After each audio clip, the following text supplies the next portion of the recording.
हाँ जी, तो इस बार के वीकली बाज़ार टॉक में मैं आप सब लोगों के सामने हूँ। इस बार का टॉक रादर देन पूरे बाज़ार पे ना होते हुए थोड़ा-सा एक कंपनी पे फ़ोकस्ड है। कोई रिकमेंडेशन नहीं है, ठीक है? कोई टिप नहीं है, कोई पोर्टफोलियो मैनेजमेंट, इन्वेस्टमेंट एडवाइज़री की सर्विसेज़ नहीं है, ठीक है?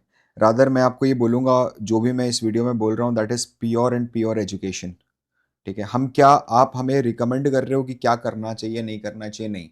मैं आपको ट्रेंड की पॉजिटिव्स और ट्रेंड के नेगेटिव्स दोनों समझाने की कोशिश कर रहा हूँ, ठीक है? मेरा ट्रेंड में कोई पर्सनल इन्वेस्टमेंट, कोई पर्सनल स्टेक नहीं है, कुछ भी नहीं है।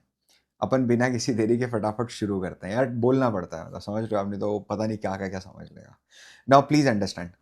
देखो, सबसे पहले अपने को ये समझना पड़ेगा कि इस समय इंडिया की जो इकोनॉमी है वो कहाँ पर पोजीशनड है।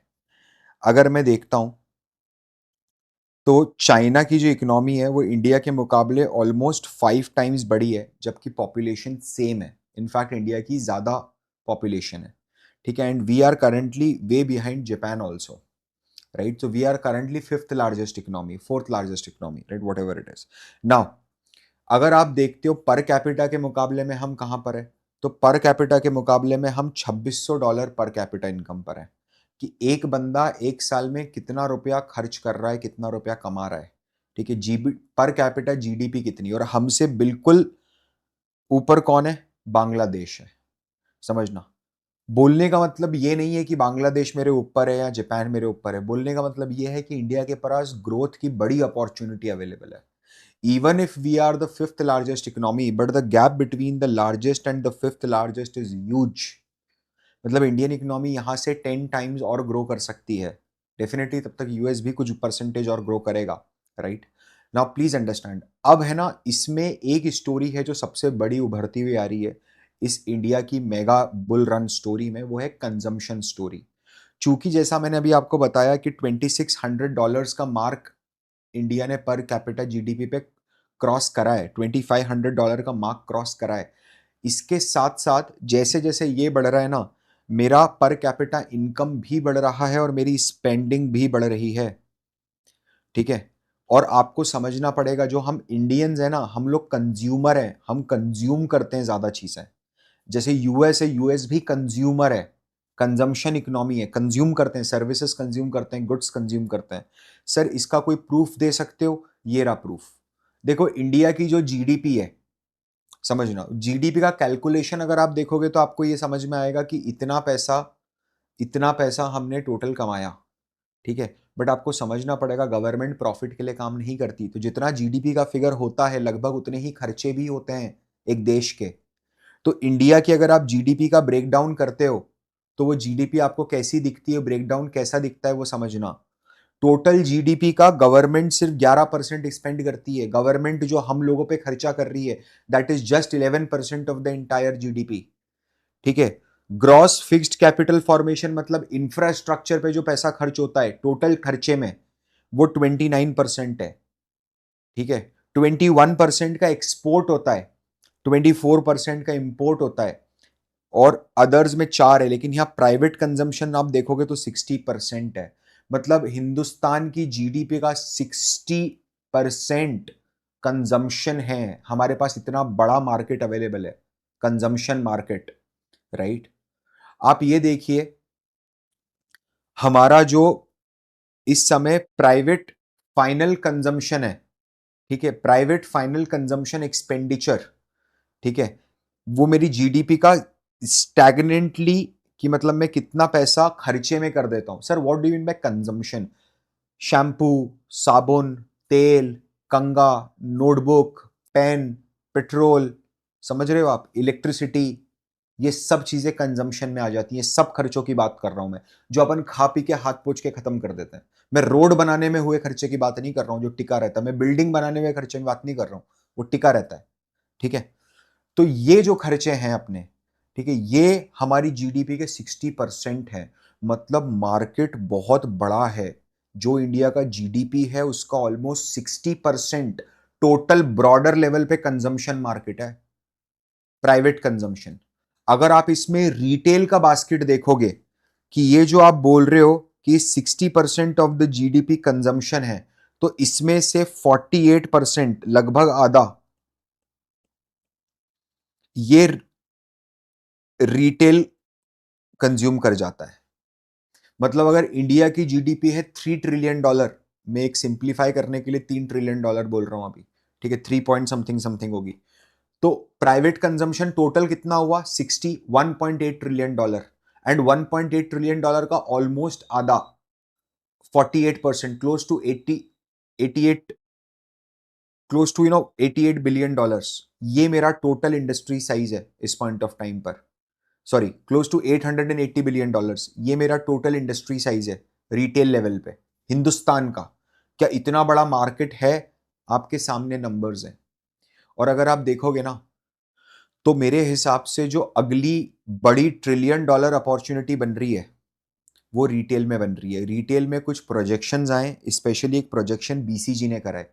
बीसीजी बोल रही है कि अभी कुछ 800, 820 और 840, अपन ने भी लगभग इतने फिगर, अपन ने 880 कैलकुलेट करा था। तो ये बोल रही है कि 820, $840 बिलियन की इंडस्ट्री है, और ये अगले 10 साल में हर साल 9 से 10% से ग्रो होगी। एक तो बेस बड़ा है और ऊपर से ग्रोथ भी 10% दे रहा है, तो ये $2000 बिलियन यानी $2 ट्रिलियन की बनेगी। तो बनना भी चाहिए, बैक कैलकुलेशन कर लो, 2033 तक इंडिया की इकोनॉमी भी इस लेवल की हो जाएगी। इसका डबल करो आप तो $4000 ट्रिलियन, ये आपका टोटल प्राइवेट कंजम्पशन होगा $4 ट्रिलियन। एंड अगर ये 60% मेंटेन रहता है, ठीक है, तो just do the maths, right, close to आपका 8 8 एंड 9 ट्रिलियन डॉलर की $10 ट्रिलियन इकोनॉमी बन सकती है। मतलब इतना प्रोजेक्शन मिल रहा है, इतनी स्पीड में ग्रो हो सकता है फ्यूचर में रिटेल, राइट। आप है ना इंडिया का रिटेल मार्केट समझो, ये एक और ब्रेक डाउन करा अपन ने। अब ये जो 48% इंडिया का रिटेल मार्केट है, ये जो $820 बिलियन का इंडिया का रिटेल मार्केट है, तो हिंदुस्तानी आदमी खर्चे कहां कहां पर करता है, ये अपने को समझने की रिक्वायरमेंट है। तो वो अपन इस रिसर्च से समझते हैं, ठीक है। आप देखो कहां कहां पर खर्चा कर रहा है। इन्होंने खर्चे को 3 अलग अलग कैटेगरी में डिवाइड करा है। एक इन्होंने बोला है नीड बेस्ड, जो जिंदा रहने के लिए करने वाले खर्चे हैं। दूसरा इन्होंने बोला प्राइमरी खर्चे जो नॉन फूड है, और दूसरे लग्जरी आइटम जो जिंदा रहने के लिए जरूरत नहीं है। मतलब ये ऐसे प्राइमरी खर्चे हैं जो जिंदा रहने के लिए रिक्वायरमेंट नहीं है लेकिन मेरी नेसेसिटी है, ठीक है। और ये ऐसे खर्चे हैं जो नेसेसिटी भी नहीं, मैं कर रहा हूं बस मेरी चुल में। तो नीड बेस्ड में सबसे बड़ा कंट्रीब्यूशन जो बनता है, आपका जो टोटल रिटेल का खर्चा है उसका 65.8 हम खाने और खिलाने में समाप्त कर देते हैं। समझ रहे हो आप? ग्लोबल इंडियन लेवल पे 65% हिंदुस्तानी अगर ₹100 खर्च कर रहा है तो सामान्यतः ₹65 वो इस समय खाने में खर्च कर रहा है, ठीक है। वेलनेस और फार्मेसी में 3%, एपेरल में 7.5%। क्या स्कोप है क्या आगे एपेरल को बढ़ने का? सर फार्मेसी को भी बढ़ने का स्कोप है, ऐसा मत बोलो ब्रो। क्यों बोल रहे हो? हिंदुस्तान में खर्चा करेगा तो 20%। We don't want to be a sick country, right. Jewellery में 7.3 है सर, अगेन बड़ा बड़ा है। कंज्यूमर इलेक्ट्रॉनिक्स, यूएस में आप देखिए यूएस सिटीजन कितनी स्पीड में टेलीविजन चेंज करता है, हर दूसरे साल में टीवी बदल देता है। मेरे यहाँ तो जो टीवी मेरे पैदा होने के बाद लाए थे वो आज तक ऐसा का ऐसा रखा हुआ है, वही चल रहा है, वही चला रहे हैं, समझा समझा के थक गए कि बदल दो बदल दो बदल दो। ये जो इंडियन का कंजम्पशन माइंडसेट में डिफरेंस है ना इंडिया और यूएसए में, इसीलिए ऐसी बहुत सारे एरियाज और बहुत सारे सेक्टर्स हैं जो यूएसए में बहुत बड़े बड़े हो चुके हैं और इंडिया में अभी भी बहुत छोटे हैं। और उनमें से एक सेक्टर है एपेरल सेक्टर। समझ रहे हो आप? जो कपड़े होते हैं आप देखिएगा एक यूएस सिटीजन क्यों कपड़ों वो कपड़ों पे कितना खर्च करता है और एक एवरेज इंडियन सिटीजन। मेरे को दिवाली के दिवाली कपड़े लेते हैं भाई बस, और सेल में कपड़े लेते हैं हम तो, और कभी नहीं लेते हैं। क्योंकि अब मतलब मैं फैशन के लिए नहीं पहन रहा हूँ, I am wearing it because it is my necessity, I can not go without clothes, right. तो सर ये समझ में आया, रिटेल का लैंडस्केप समझ में आया, आपने बहुत ब्रॉडली समझाया पूरा, मैंने आपको कैलकुलेशन करके समझाया, ठीक है। अब आप ये बताओ कि ट्रेंड के बारे में इतनी क्या है ये ट्रेंड, ट्रेंड क्या है ये ट्रेंड, ट्रेंड क्यों इतनी बात हो रही है, trend trend trend trend trend हर जगह।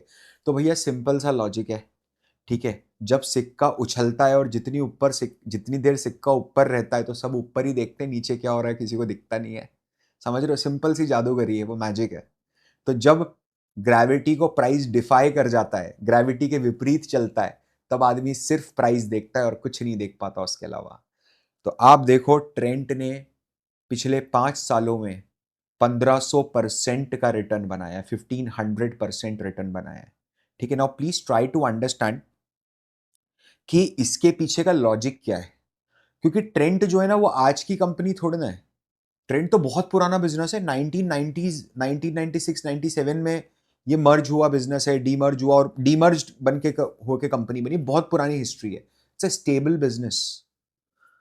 मतलब क्या बोलना चाह रहे हो आप? ठीक है, मैं ये बोलना चाह रहा हूं कि ये जो कंपनी है ना, ये बिजनेस बहुत पुराना है। इसने अपने आप को मार्केट में पैर जमा रखे थे, फिर सडनली कोई स्टॉक जिसके पैर जमे हुए हैं उसका प्राइस ऐसे कैसे हो गया, 90 डिग्री कैसे घूम गया, कुछ तो हुआ। तो जब किसी स्टेबल प्राइस, स्टेबल कंपनी का स्टॉक सडनली ऐसा मूवमेंट दे देता है कि 300 रुपए का स्टॉक 8,000 रुपए हो गया, तो इसका मतलब होता है कि कंपनी में कुछ फंडामेंटल लेवल पे कुछ चेंजेस हुए हैं, positive changes. Sir what do you mean by stable company? देखो कुछ सट्टा बाजारी कंपनी होती है जो ऑपरेटर ड्रिवन स्टॉक्स होते हैं, जहां पर कोई रेवेन्यू नहीं है, लॉसेस आ रहे हैं और स्टॉक भागे जा रहा है। अब वहां पर आप ये नहीं बोल सकते कि जो प्राइस इंक्रीज है that is because of fundamentals, that is because of the supply and demand का जो फोर्स क्रिएट करा गया है मार्केट में, वॉट एवर इट इज, जैसे ऑपरेट करा गया है उसको।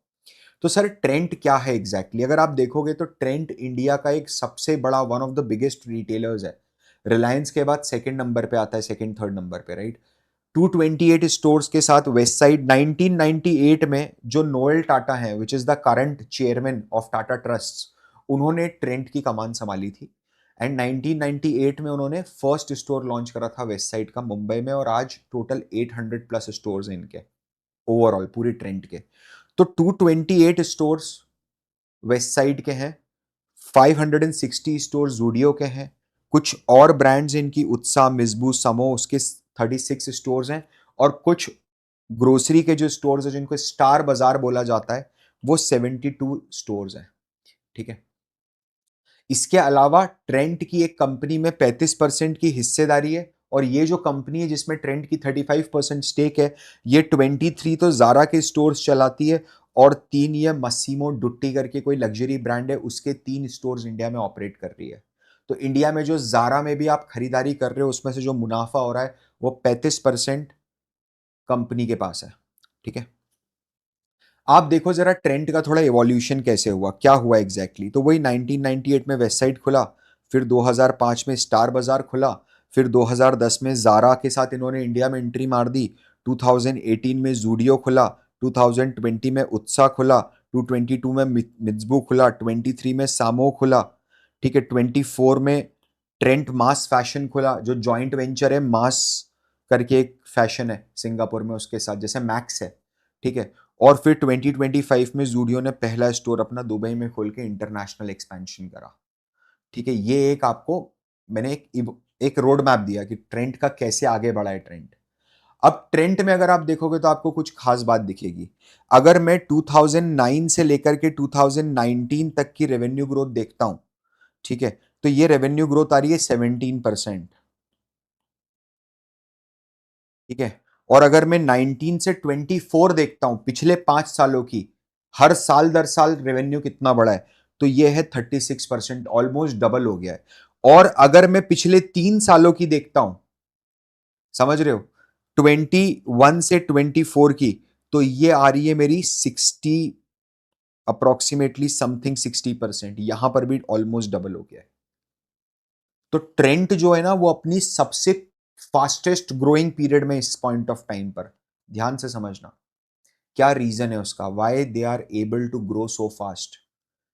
सबसे बड़ा एग्जाम्पल एक केस स्टडी बन सकता है ट्रेंट एक वैल्यू चेन कंट्रोल का। ट्रेंट के पास अपने वैल्यू चेन में इन एंड आउट 100% कंट्रोल है। मतलब मैं समझा नहीं, एक कंसेप्ट होता है फ्रॉम कॉन्सेप्ट टू शेल्फ, जो एपरल इंडस्ट्री है ना वहां पर एक कॉन्सेप्ट है। इन लोगों के पास पूरा वैल्यू चेन इन हाउस है, they don't depend upon any third party for technology, design, branding, sourcing, logistic, warehousing, pricing, display, promotion, selling, सब कुछ इन हाउस होता है। सर ये कॉन्सेप्ट टू शेल्फ का कॉन्सेप्ट क्या होता है, ये थोड़ा बता पाओगे? बिल्कुल बताऊंगा।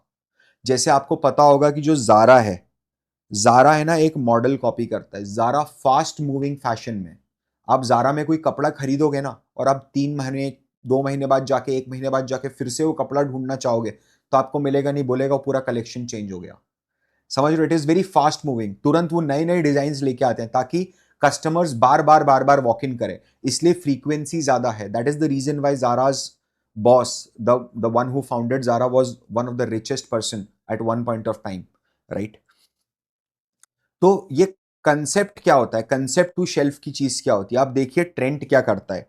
ट्रेंट ने इसको फास्ट एंड फैब बोला है, ठीक है?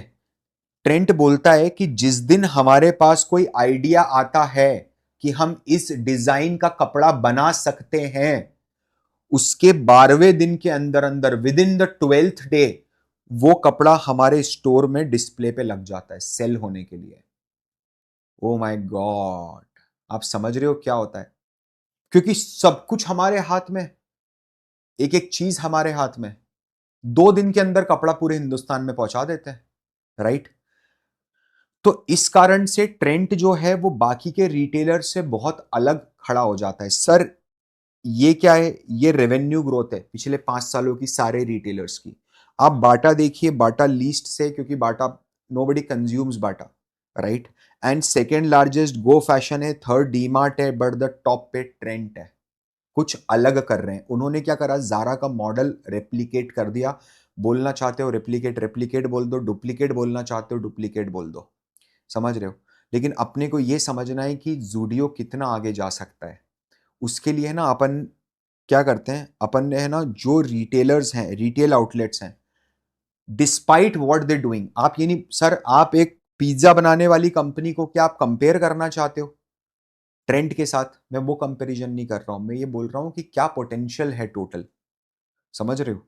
जैसे आप देखोगे तनिष्क 279 कंट्रीज में है, 279 सिटीज में है और 464 स्टोर्स हैं। जूडियो सिर्फ 164 सिटीज में है, 560 स्टोर्स के साथ। ठीक है, लाइफस्टाइल करके एक स्टोर है, 2600 स्टोर्स हैं।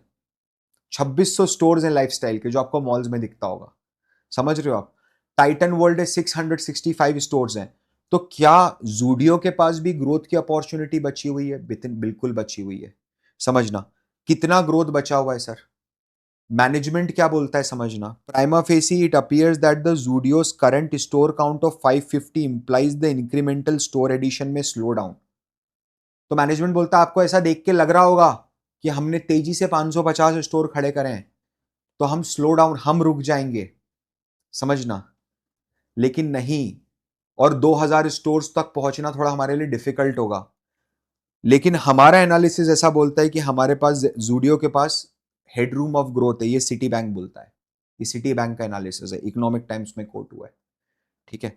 मैनेजमेंट मैनेजमेंट भी यही चीज बोलता है। थोड़ा सा कंपटीशन टफ है, कारण कि आपने देखा होगा योत्सा करके एक ब्रांड आया है रिलायंस का, इंट्यून करके आया है शॉपर स्टॉप का, और स्टाइल अप करके आया है एबीएफआरएल का। ये सीधे सीधे डायरेक्ट थ्रेट जैसा इन्होंने मार्केट में प्ले करा है, अपने आप को उस मार्केट में पोजीशन करा है जहां पर जूडियो प्ले करता है। ठीक है। Now please understand, Pulak Prasad sir का एक बहुत अच्छा बुक है, what I learned about investing from Darwin.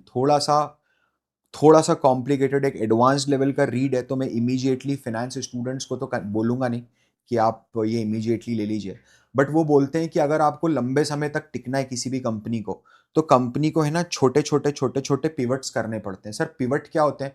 Pivot मतलब कंपनी में बदलाव करने पड़ते हैं। सर कोई एग्जाम्पल दे सकते हो क्या? हाँ, एस्ट्रल पाइप एक बहुत शानदार एग्जाम्पल है। देखो 2004 में उन्होंने lead free PVC pipe launch करे।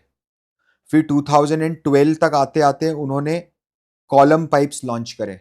फिर 13 में आते आते उन्होंने बेंडेबल पाइप्स, जिस पाइप को पकड़ के घुमा सकते हो ऐसा पाइप लॉन्च करा। फिर कॉन्ड्यूट पाइप लॉन्च करे। फिर उन्होंने फेविकॉल एडेसिव में एंट्री ले ली, जो गम होता है, गोंद होता है। फिर उन्होंने हॉट और कोल्ड प्लम्बिंग पाइप लॉन्च करे। फिर वाटर टैंक में एंट्री ले ली, और उसके बाद अब सैनिटरी वेयर में घुस गए। क्या बार बार कंपनी पिवट ले रही है क्या? है ना? लेकिन कंपनी ने ये इंश्योर करा है कि मैं एक ही सेक्टर में रहूं, ताकि मेरी एनर्जीज ना लगे। वैल्यू चेन, सप्लाई चेन जो बनी हुई है, एक ही सप्लाई चेन। जो मेरा बंदा मेरे से पाइप खरीद रहा है, वो एडेसिव भी खरीद लेगा, वो वाटर टैंक भी खरीद लेगा, वो सैनिटरी भी खरीद लेगा। राइट, एस्ट्रल का। तो ट्रेंट ने ऐसा क्या करा है? क्या ट्रेंट के पास भी कुछ पिवट करने के लिए है? हाँ, कुछ करने के लिए है। जैसे देखो स्टार बाजार है, अपन ने देखा 72 स्टोर्स हैं, समझ रहे हो? 72 स्टोर्स हैं, बड़ी ग्रोथ अपॉर्चुनिटी अवेलेबल है। सर मार्केट में कहाँ इसमें कोई बहुत बड़ा प्रॉफिट मार्जिन है? नहीं मिलता है। डीमार्ट को नहीं मिलता है क्योंकि डीमार्ट दूसरी कंपनीज के प्रोडक्ट्स को लाके थिन मार्जिन में बेचता है, बट स्टार बाजार में कॉन्सेप्ट ही अलग है। उन्होंने क्या करा है पता है? उन्होंने है ना अपने इन हाउस ब्रांड्स तैयार करे। ये क्लिया, फेबिस्ता, सोयाबीन ऑयल, टाटा प्रोडक्ट, समझ रहे हो? तो यहां पर क्या होता है, जब वो दिखता है कि साबुन है, टाटा प्रोडक्ट है, गरीब आदमी ले लेता है यार, नॉर्मल मिडिल क्लास आदमी खरीद लेता है, उसको फर्क नहीं हो तो खुला सोयाबीन तेल खरीद रहा है तो टाटा का मिल रहा है कम रेट में। तो इसके कारण क्या होता है पता है? मार्जिन ज्यादा है स्टार बाजार के। और अब ये लोग स्टार बाजार का जो प्लेसमेंट कर रहे हैं वो जूडियो से लगा लगाया कर रहे हैं। कई जगहों पर तो स्टार बाजार जाने का रास्ता ही जूडियो होते हुए है, या स्टार बाजार के अंदर जूडियो का कॉर्नर्स बन रहे हैं। Reason being they want to encash की जूडियो में जो फुटफॉल हो रहा है उसको अपन स्टार बाजार में भी लगा दो। ठीक है, अच्छी स्ट्रैटेजी, अच्छी बिजनेस स्ट्रैटेजी है जिसपे चल रहा है।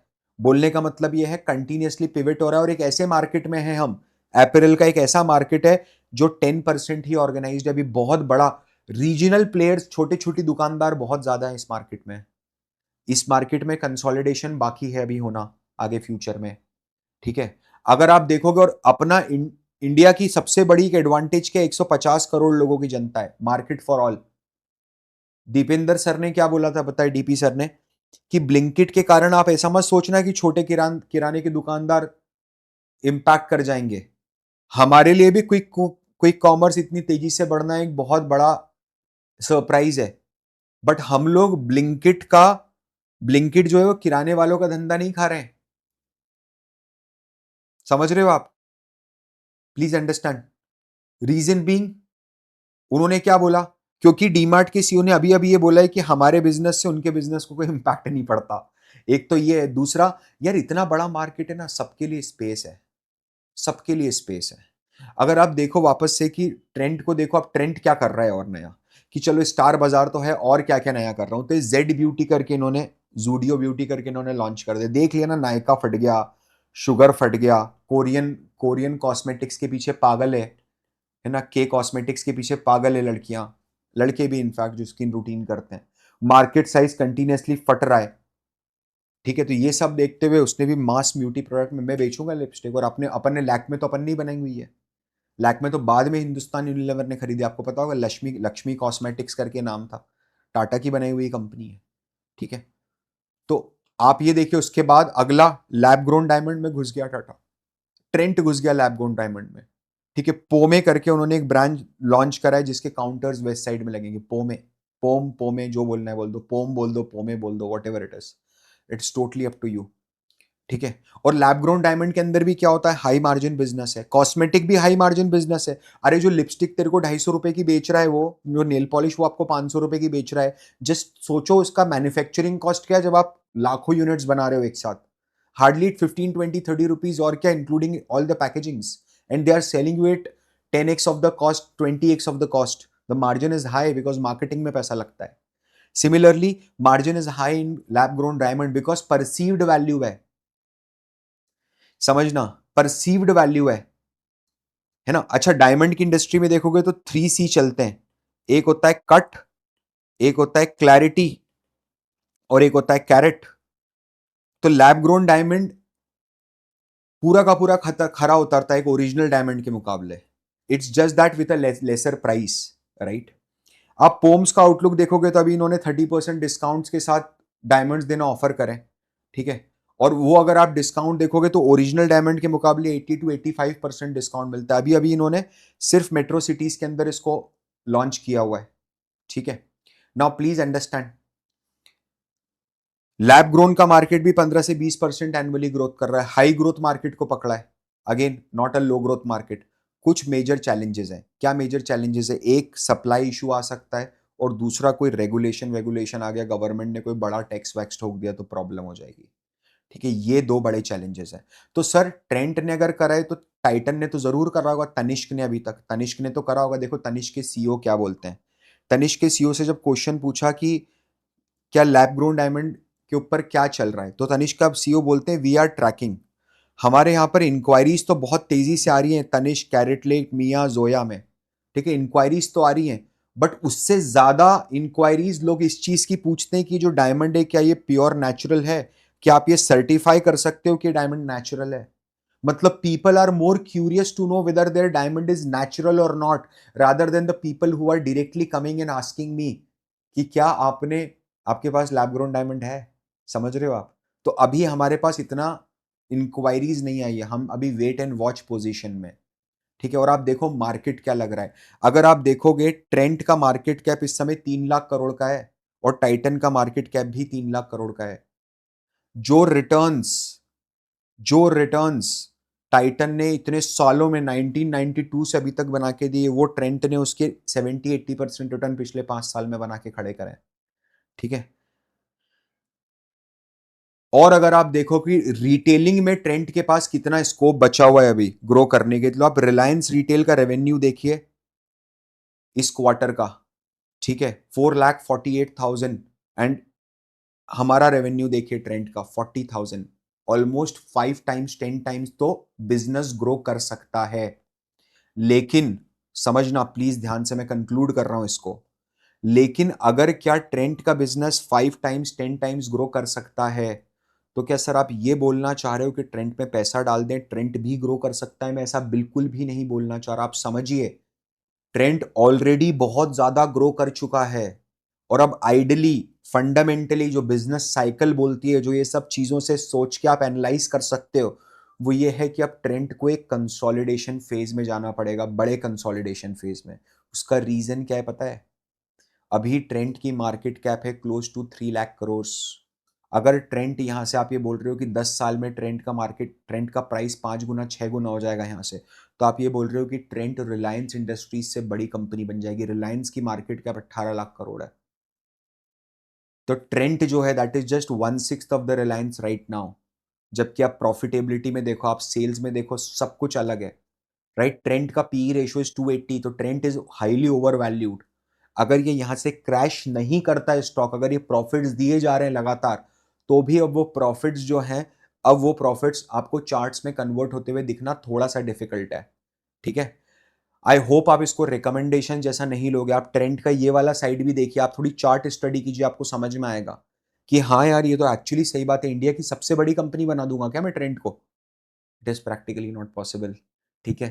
तो थोड़ा सा समझिए चीजों को, जो स्पेशली जिन स्टॉक्स के बारे में सबसे ज्यादा बातें हो रही है ना, उन पहले ये पता कीजिए कि इनके बारे में ऐसी बातें क्यों हो रही है, तो हमने वो बताया। बट क्या फ्यूचर में भी ये जर्नी कंटिन्यू हो सकती है? That is least likely. Why? Because of this issue, right. Market ने ऑलरेडी बहुत ज्यादा वैल्यू दे रखी है, अब यहां तो करेक्शन में जाएगा। अगर जरा सा भी ग्रोथ टूटता है यहां से ट्रेंड का, तो ट्रेंड का स्टॉक यहां से करेक्ट हो जाएगा, अगर टूटता है तो, समझना। और अगर ग्रोथ मेंटेन रहता है तो कंसोलिडेशन फेज में जा सकता है, and that is how it should behave. I am not an analyst, I am not a SEBI registered guy. मैं आपको रिकमेंडेशन नहीं दे रहा हूं, मैं आपको बता रहा हूं कि अगर ऐसा होगा तो ऐसा होगा, ठीक है। चलिए मैं आपसे मिलता हूं अगले वीकली बाजार टॉक में। आई होप आपको ये बहुत पसंद आया हो। अगर आपको ये अच्छा लगा है तो मुझे कमेंट में लिख के बताइए, मैं मोटिवेट होऊंगा, मेरी पूरी टीम ने इस पे मेहनत करी है। Thank you so much. You have a great week ahead. I will see you next week. तब तक के लिए this is Parth Verma signing off. Bye bye.